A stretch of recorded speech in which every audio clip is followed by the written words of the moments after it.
So today I'm chatting about a fantasy book featuring a Mayan death god entitled Gods of Jade and Sorrow. So stick around to see what I thought of it. Hey friends, Roger here, and today I'm chatting about a wild fantasy featuring a Mayan death god entitled Gods of Jade and Sorrow, written by Silvia Moreno-Garcia. So this was last month's Book of the Month Club selection, whose synopsis really grabbed my attention from the get-go. I was reading the synopsis when I was browsing the Book of the Month Club offerings, and when I saw the words Mayan Death God and 1920s in the description, I was hooked.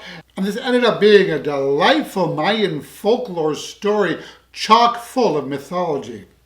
So this is a standalone fantasy that takes place during the Jazz Age in the 1920s, the Roaring 20s as it were, and follows a young woman named Cassiopeia who lives in Yucatan, Mexico. So she and her mother are pretty much considered slaves and servants by their family, and they spend their days slaving away for their wealthy and tyrannical grandfather.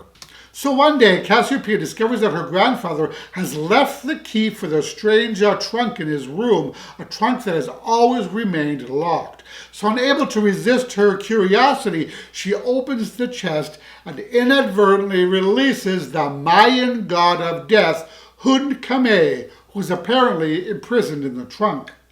So we learned that Khmer was the king of his realm, the lord of his realm, and that his twin brother, Khmer, in an act of brutal treachery, trapped him in the trunk and stole the kingdom, which is the Mayan version of the underworld called Zilbaba, which is basically the land of death.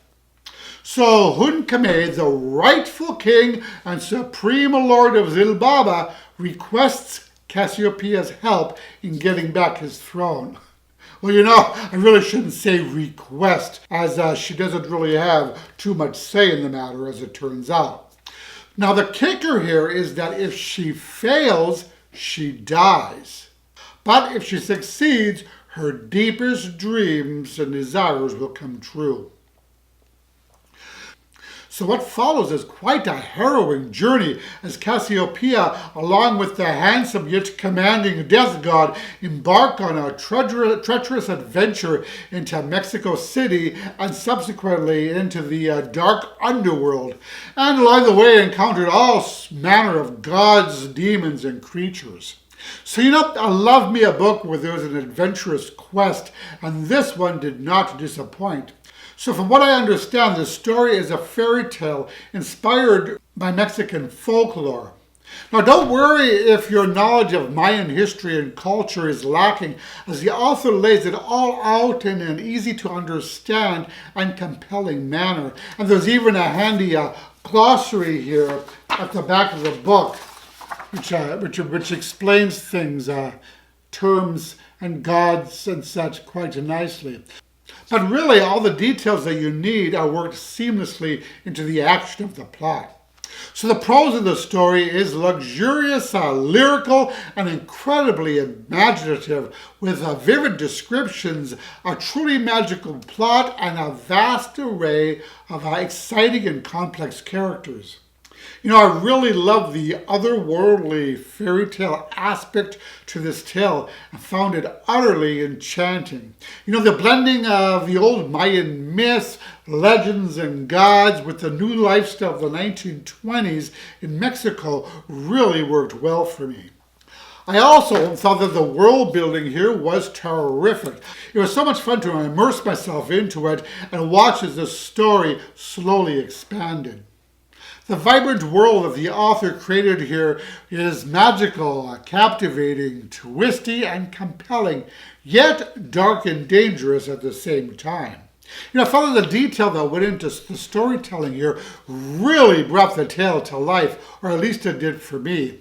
I also loved Cassiopeia's character and felt that she is a phenomenal heroine. She's feisty, headstrong, brave, determined, defiant, proud, and refuses to take crap from anyone, even death himself. and I found myself falling in love with her more and more as the story progressed.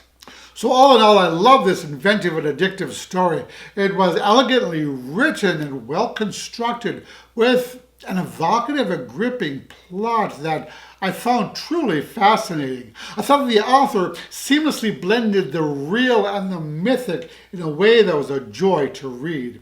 It also had a satisfying character arc for both of our protagonists, which I appreciated, as both of them really changed and grew throughout the story. There was also an exceptional chemistry between the two main characters, which only increased as the story moved on. So yeah, I really ended up loving this book, and I would give this one a 4.5 stars, and I definitely hope to read more of this author's work.